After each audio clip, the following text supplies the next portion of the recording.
আমি অভিজ্ঞতার সঙ্গে এই মুহূর্তে যে খবরের দিকে আরো একবার নজর রাখবো, যে ঘটনার দিকে প্রত্যেকেরই নজর থাকছেই আজকে, যে এসএসসি মামলার রায় দিতে চলেছে সুপ্রিম কোর্ট এবং সেক্ষেত্রে সুপ্রিম কোর্ট ঠিক কি রায় দেবে জানা যাবে আর কিছুক্ষণ পরেই। কারণ সকাল 10:30টার সময় সুপ্রিম কোর্টে রায় ঘোষণা রয়েছে। এসএসসিতে 26,000 চাকরি বাতিল মামলার রায় রয়েছে সুপ্রিম কোর্টে। সেক্ষেত্রে কি হবে এই 26,000 এসএসসির পরীক্ষার্থীদের ভাগ্য জানা যাবে আর কিছুক্ষণ পরেই। সকাল 10:30টার সময় সুপ্রিম কোর্টে এই এসএসসি মামলার রায় ঘোষণা রয়েছে। 10ই ফেব্রুয়ারি সম্পূর্ণ শুনানির পর রায়দান স্থগিত রাখা হয়েছিল। আজকে রায়দান ঘোষণা করা হতে চলেছে। আপনাদেরকে জানিয়ে রাখবো যে 26,000 শিক্ষক অশিক্ষকের ভবিষ্যৎ কি হতে চলেছে এসএসসির ক্ষেত্রে, এবং সেক্ষেত্রে 10ই ফেব্রুয়ারি যে সম্পূর্ণ শুনানি হয়েছিল তারপর রায়দান স্থগিত রেখেছিল দেশের শীর্ষ আদালত। এবং সেই প্রশ্নই উঠছে যে এই যে 26,000 শিক্ষক যারা রয়েছে, অশিক্ষক যারা রয়েছে, চাকরি প্রার্থীরা, তাদের কি চাকরি থাকবে নাকি তাদেরকেও চাকরি হারা হতে হবে? ঠিক কি রায় দিতে চলেছে সুপ্রিম কোর্ট, প্রত্যেকেরই নজর রয়েছে। আমরা সরাসরি এই নিয়ে কথা বলবো। আমাদের সঙ্গে এই মুহূর্তে নিউজরুম থেকে রয়েছেন প্রতিনিধি পীযূষ কান্তি নাগ। পীযূষ, আর কিছুক্ষণ পরেই জানা যাবে যে এসএসসি 26,000 পরীক্ষার্থী, তাদের ভাগ্য ঠিক কি হতে চলেছে। দেখো, 2016 সালের নিয়োগ প্রক্রিয়ায় নবম, দশম, একাদশ, দ্বাদশ, গ্রুপ সি এবং গ্রুপ ডি এই নিয়োগের প্রায় শিক্ষক এবং অশিক্ষক কর্মী মিলিয়ে প্রায় 26,000 চাকরিরতদের ভবিষ্যৎ কিন্তু নির্ভর করবে আজকে সুপ্রিম কোর্টের প্রধান বিচারপতি সঞ্জীব খান্নার বেঞ্চের রায়ের ওপর। মূলত বিচারপতি সঞ্জীব খান্না এই মামলার শুনানি চলাকালীন বিভিন্ন বিষয়ের ওপরে শুনানি গ্রহণ করেন।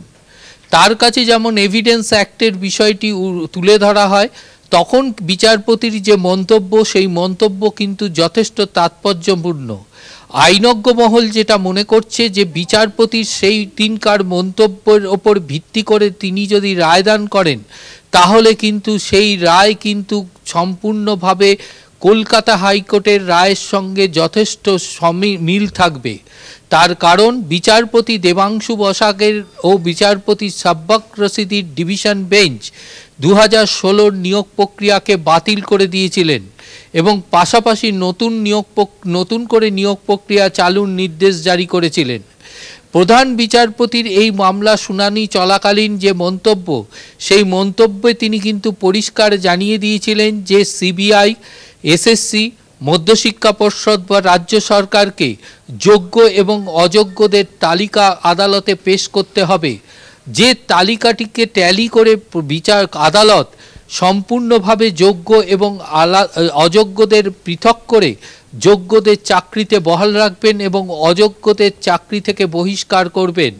কিন্তু এক্ষেত্রে শুনানি চলাকালীন কোনো পক্ষই সঠিকভাবে সেই তালিকা আদালতে জমা দিতে পারেনি। ঠিক এই জায়গা থেকেই আইনজ্ঞ মহল মনে করছেন দুটি বিষয়ের ওপর নির্ভর করে আজকে রায়দান হতে পারে।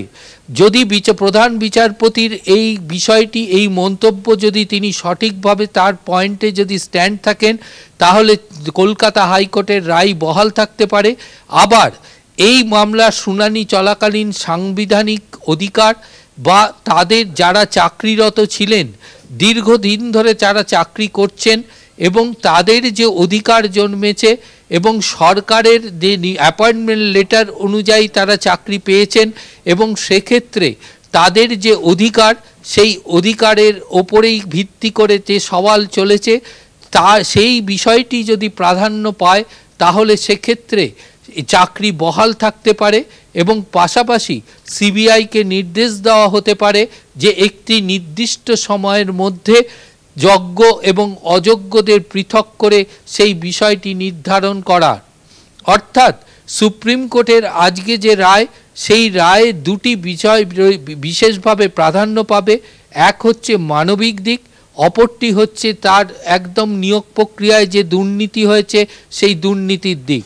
অর্থাৎ দুটি দিকের মধ্যে যদি যে বিষয়টির ওপর ভিত্তি করে সুপ্রিম কোর্ট রায় দেবে, তার উপরেই নির্ধারিত হবে নবম, দশম, একাদশ, দ্বাদশ, গ্রুপ সি এবং গ্রুপ ডি 26,000 চাকরিরত যে শিক্ষক এবং অশিক্ষক কর্মীরা রয়েছেন তাদের ভবিষ্যৎ। ধন্যবাদ তোমায়। এতক্ষণ আমরা কথা বলছিলাম, নিউজরুম থেকে ছিলেন আমাদের সঙ্গে প্রতিনিধি পীযূষ কান্তি নাগ। অর্থাৎ আজকে রায়দানের ক্ষেত্রে দেশের শীর্ষ আদালতের কাছে বেশ কিছু বিষয় গুরুত্বপূর্ণ হতে চলেছে এবং ঠিক কি রায়দান দেয় আজকে দেশের শীর্ষ আদালত। এসএসসি মামলার এই 26,000 যে চাকরি প্রার্থীরা রয়েছে শিক্ষক অশিক্ষকদের, তাদের ভবিষ্যৎ ঠিক কি হতে চলেছে তা জানা যাবে সকাল 10:30টায়।